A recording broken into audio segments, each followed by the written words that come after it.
ẹni tó bá sọ pé kò no man's land ajẹ́pọ̀ orí onítọ̀hún yẹn ṣe kí ni orí onítọ̀hún yẹn ti dàrú. Àwa Yorùbá la ní kò àwa Yorùbá àwa la ní Lagos State àtọ̀hún ìwà kan olùfọwọ́ lálẹ́ fún wa. Èyí tí mo fi kí bàbá special ni pé gbogbo àwọn baálẹ̀ bíi 6 sí 5 tọ́lọ tàṣí àgẹ̀rẹ̀ lọ sọ́dọ̀ ara bí bàbá sọ́mọ̀ gbogbo wọn wọ́n dẹ̀ gba fìlà wọn wọ́n gbà tọ́jú sí pálásì ọdún kan máa bóṣì wọn lọ. Ẹ bá ń ṣe gbòòsà mẹ́ta fún kábíyèsí.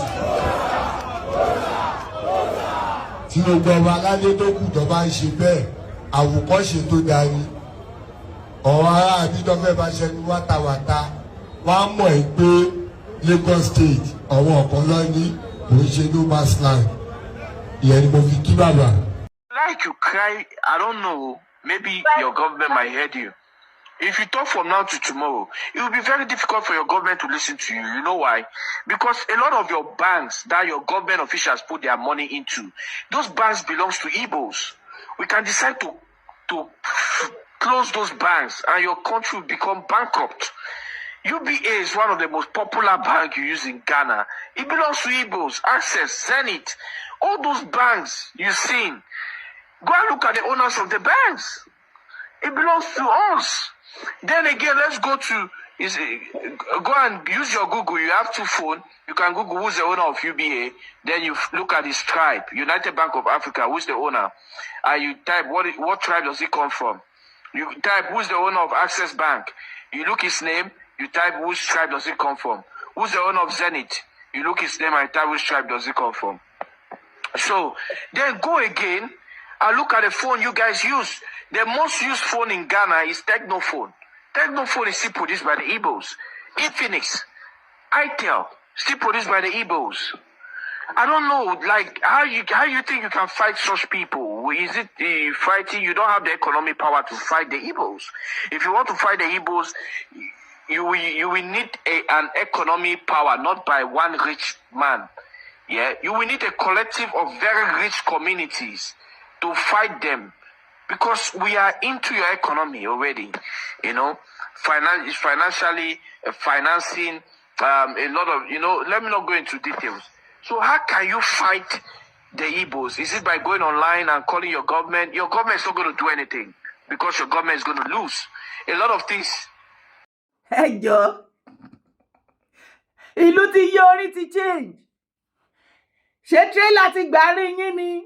Nurtw Lagos State Chapter àti àwọn ìyá Ṣúkúdì. Ṣé trailer ti gbàrí yín ni?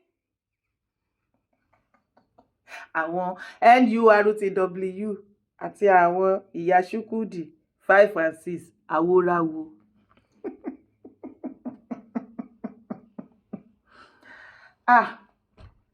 Jàre Ṣẹ́gun. Any Lagos, come and say no man's land anymore. It belongs to Yoruba land. Now you are talking. Ibo le forúkọ sí tẹ́lẹ̀ tẹ́ ń jẹ rádaràda. Ṣé bá bá yín sọ láti yọdún yìí? Àbòsí lẹ ti bọ̀. Ẹ fẹ́ kí wọ́n máa rí yín bí ẹni tó dà bí. Èmi ti mọ̀ pé election tó ń bọ̀ yìí. Ẹni máa kú, ẹni máa kú. Àní election tó ń bọ̀ yìí nínú kí nǹkan bàjẹ́ tó pátápátá àbí kí nǹkan kó túnṣe. Ìkan ló máa jáde ńbẹ̀. Kò lè ever remain the same election tó ṣẹlẹ̀ Nigeria. Tí election tó bọ̀ tí ò bá ti pín Nigeria, díẹ̀ ló máa kù. Because oníkálùkù ti jí o. Àwòsàn o. Ṣé bẹ́ gbé ọ̀rọ̀ burúkú lẹ́nu ẹyẹ ọmọ Yíbò yẹn? Nínú fídíò yẹn. Ó ní we don't enter the economy. Una government no fit do us anything. Àwọn ọmọ Ghana ló ń bá wí yẹn o. Ó ní ẹ̀rìbóye list gbogbo báǹkì tó wà ní Ghana. And also, àìmọye businesses táwọn Ghanaian ṣe fúnra lára wọn ti take over from them. Just the same way they did to Yorubas. Gbogbo businesses tí a mọ̀ mọ́ ọmọ Yorùbá pé àwọn Kwara o, ó yẹ máa bá mi kọ síbi comment section. Business wo la mọ̀ mọ́ àwọn ọmọ Kwara tí wọ́n máa ń ṣe tẹ́lẹ̀tẹ́lẹ̀? Ǹjẹ́ wọ́n yìí ṣe dé ní eléni? Ọmọ Yíbò ti gbà. Business wo la mọ̀ mọ́ Ondo Èkìtì tẹ́lẹ̀tẹ́lẹ̀? Táwọn pé àwọn Ondo ló ní business ele. Business wo la mọ̀ mọ́ ẹ̀yin ọmọ Ọ̀yọ́ wípé Ọ̀yọ́ ló ní business yìí máa bá mi kọ síbẹ̀. Ṣẹ́ṣì ní dèní. Ògùn ńkọ́ ó ṣà ní business tí gbogbo wa mọ̀ pé tó bá fẹ́ ṣe nǹkan báyìí Ogun State lónìí àwọn ni ó ti lè rí original àwọn iṣẹ́ wọn nìyẹn ṣé èsì ni dènà eléni níbi tó lè dé gan-an aṣọ àdìrẹ tí Ẹ̀gbá tẹ́ fi yangàn pé kinní kan tó jẹ́ nǹkan àmúyangàn àwọn ọmọ káàárọ̀ òjíire China ti gbà ọmọ Ìgbò á lọ sí China á lọ kó àdìrẹ China wá ṣùgbọ́n ó rí Abẹ́òkúta nílẹ̀ nítòsí ẹ̀ o kí ló dé tí ò wá kó original àdìrẹ lọ́dọ̀ yín because wọ́n fẹ́ render gbogbo everything about Yorùbá to zero ká máa look up to them in everything tẹ́ bá ti jí nísìnyí bẹ́ẹ̀ ṣe sọ ó ti yá ó ti jọ tó bá ti yégun yín ó ti jẹ yọ rẹ̀ gbogbo wa. Ọjọ́ APC group reject Igbo nominee for vice chairman. Really? Okay. A group under the banner of Ojo APC Indigenous Vanguard has issued a formal statement rejecting reported plans to nominate an individual of Igbo origin as the next vice chairman of Ojo local government area.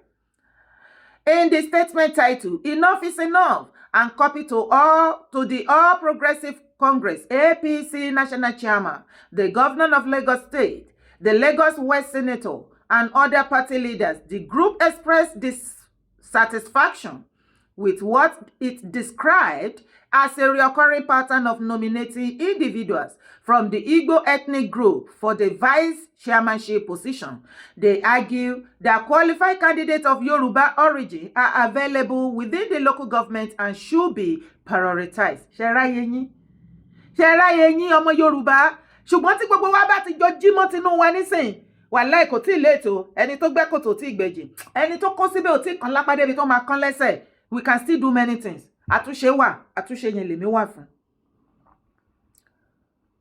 The group questioned the rationale behind this trend, alleging it has not translated into political support from the affected community during election.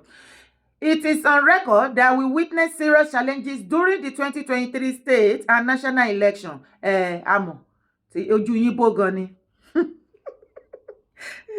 The group further stated that since the vice chairmanship position has gone to Igbos in the last 15 years, there has been no significant improvement in APC electoral performance in Ojo local government. Kò lè sí. Ṣọmọ Ọjọ́ ni wọ́n ni. By the time tó bá true pẹ̀lú yín gbogbo ẹ̀yin ọmọ Yorùbá tó wà lọ́jọ́ igbódígbó náà máa lé yín lọ tẹ́ máa lọ múlé sí ṣebí tẹ́ báyìí gbé lọ́jọ́ lẹ máa lẹ fẹ́ ṣe nǹkan lọ́jọ́ tí mo plan tán ní fún yín ó dẹ̀ pé ọtí ń pa gbogbo wa wò ó kí ọ̀rọ̀ mi kó lè yẹ bóyá kó bá mi gbọ́ fídíò. Creating Igbo village, which has never happened in the history of the world among the Igbos in the world. As I'm talking to you, I've acquired 50 acres of land, that is 250 plus of land along the Flower Road, that is at Old Ningo area. Along that road, it's right on the road. I acquired 250 plus of land. My reason of acquiring this land is to build Igbo village in Ghana. I call it Amandi Igbo in Ghana. We'll build a village where we're going to build the palace of Igbo there, a huge palace. We'll build Igbo town hall there with about 2,000 capacity chairs and 100 rooms guest house. The essence of this guest house is most of the times our governors and our Igbo great leaders do come to Ghana. They always go with their entourage. If they come to Ghana, their entourage will see where they will lodge for free of charge, maybe for a day or two. Most of their visits, it doesn't take more than 48 hours or 24 hours. They stay there free of charge, and they know that, yes, this is what they have benefited from the Igbos living in Ghana. Again, our people that have accommodation problem and all that will come there at least for 2 or 3 days before they can get a out of the country, or those that come into the country in one way or the other will have accommodation of 100 rooms guest house. We will also, in the palace of the Igbo, we also have apartment there for special guests like governors and ministers. And in future, I know that we, the Igbos, will provide president in Nigeria. And I know that the president that will rule Nigeria at time to come must be an Igbo man. And one day, by the special grace of God, he also going to be part of those that are going to lodge at the guest house there in Igbo village. In that Igbo village, my good brother, what I want to do there is we'll create streets there. We'll create streets that will represent the names of the ancient Igbos. We'll create the streets that will bear the name of Sambakwe Street. That's the ex-governor of Imo State. We'll create a street that will bear the name of Dr. Nnamdi Azikiwe, the first president of Nigeria. We'll create a street that will bear the name of Nzogo. We'll create a street that will bear, of course, the name of my father also, Zemaladi Henetu. And all the great Igbo leaders that they have gone, and those are present, will create streets in their name that will represent them in Igbo village in Ghana. And this Igbo village in Ghana, every Igbo man all over the world have right to come there and buy property. Either you want a plot of land or 2 plots of land to build your dream house. We're also going to build tall buildings of maybe 6th floor or 7th floor. We'll sell them flat by flat. And we will have a single entrance in this Igbo village. When you come in there, you know you're coming into Igbo village in Ghana. From there, Igbos will expand. We will build markets there. Igbo market will represent there. Igbo school will be built there. We will create transport section there also. We will create what we call Ezigbo Garden. In Igbo language, you call it Mbala Ezigbo. Ezigbo Garden meaning where we create about 4 plots of land. We use 4 plots of land for that, for Ezigbo Garden, where we're going to plant yam, plant all the trees, all the leaves you can get in Igbo land. Okwa, ube, akubeke, mtoroba, oha, we're gonna also plant yam there. We'll plant ube there. We'll plant all these things so that at the time of New Year Festival of Ezigbo, we'll go to the Mbala there. We'll go to the garden there to get our New Year Festival. Kilode lórí nǹkan ní nǹkan. Ẹ wo plánù tọmọkùnrin ló ń là kalẹ̀ fáwọn ọmọ Igbo ní Ghana. Mélòó wà lára Ghana? Mélòó ni population Ghana? Àwọn ilé ti gba Ghana, wọ́n ti dominate Ghana. Ó tán. Ẹ wá o. Ọmọ Yorùbá o. Ẹ jọ̀ọ́. Mo fẹ́ kẹ́ listen dáadáa o, kẹ́ watch video yẹn. Gbogbo nǹkan tí ọmọ Igbo yẹn sọ nínú bẹ̀ yẹn pé òun fẹ́ ṣe ní Ghana. Ṣé kìí ṣe gbogbo kinní yẹn náà tẹ́ ń practice ńlẹ̀ Yorùbá? Kèǹgé. The other one yẹn náà ní àwọn Ghanaian ó ti late fún wọn láti control Igbo. Ipe wọ́n ti gbalẹ̀ wọn mọ́ wọn lọ́wọ́ nìyẹn o. Ó ní wọ́n ti grab economy wọn. Kò síbi tán rí tí wọ́n sí nǹkan táwọn bá fẹ́ náà máa ṣe. Tó já sí wípé ó ní kán lọ wo gbogbo báǹkì tó wà ńbẹ̀, Access Bank. Senate gbogbo ẹ̀. Okay now. So yàrá ìdí nìyẹn tẹ́ ṣe gba gbogbo businesses tọmọ Yorùbá tọmọ gbogbo ọmọ Yorùbá mọ́ láti render wa useless. Àwọn people ti wọlé sí wa lára bàjẹ́ lójú ayé wa. Ẹ jẹ́ sáré gbé yín débi comment section. Lagos is Yoruba land. It is not a settler colony. Eleni, so now wetin happen in Ghana later open our eyes. Ṣẹ̀ra yẹ̀yìn. Ẹ wojọ́ tọmọ Yorùbá tẹ́ pariwo tá ti pariwo mo wà lára àwọn tó pariwo tá ń pe àkíyèsí yín sí ọ̀rọ̀ àwọn ọmọ Igbo plan wọn towards us and our land. Ẹ̀yin jẹ́ kẹ́ máa rí ẹ fi àbò sí àtọ̀tẹ̀kun. Ṣùgbọ́n nígbà táwọn ọmọ Ghana pariwo wọn síta ń sìn, ó ta yín jẹ́ àbí ẹ continue pẹ̀lú àbò sí àtọ̀tẹ̀tẹ̀ wálé ayé wá ṣe. Eleni, but come to think of it, why will Igbo have mindset of owning a title? Ìṣẹ̀lẹ̀ ló gbé wọn déta. Eleni as in, so if Ghana no speak, we Nigeria no go speak up. Ṣùgbọ́n kẹ́ wá wo bí tí ọ̀rọ̀ àwọn ọmọ Igbo ní agbára dé.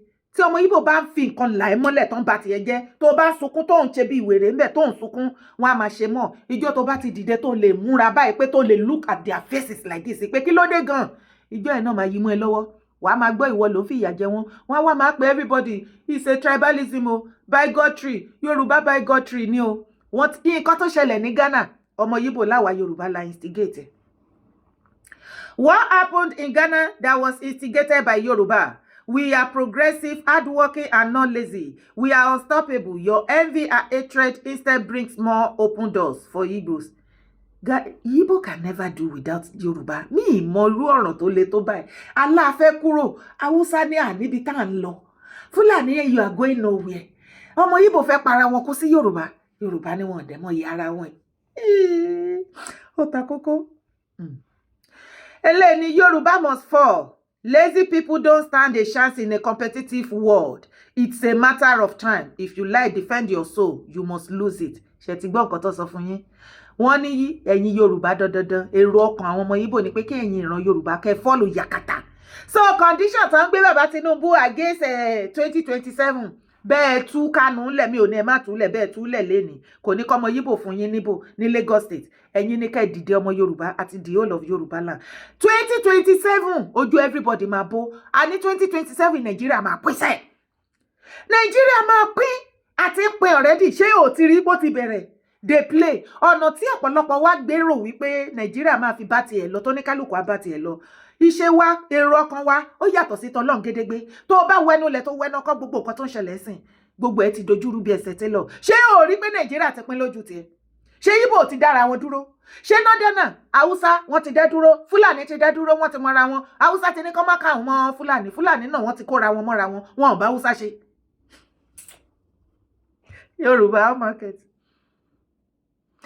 sorry o gbogbo ẹ̀yin I stand for one Nigeria how market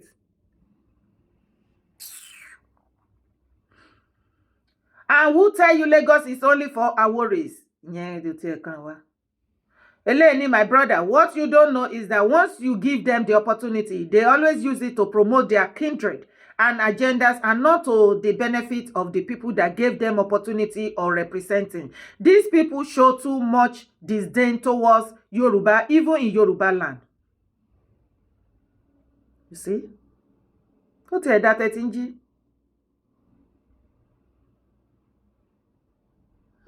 Charaye.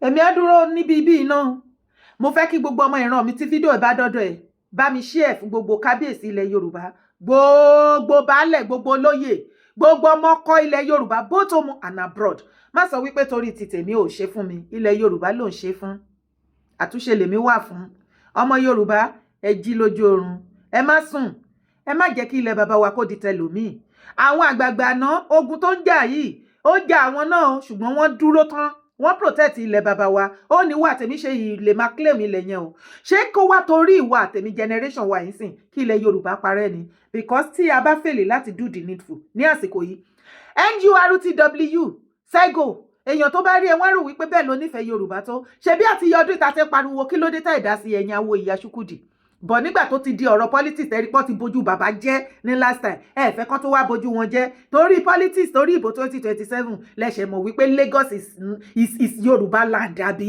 ẹ pẹ̀lẹ́ ti yín alábòsí bá ti gbogbo yín jẹ́ drop your comments abẹ́ fídíò orúkọ tèmi ò yípadà Yèyédára kó owó èkókókó ó ní mò ń jẹ́ ire o kábíyèsí.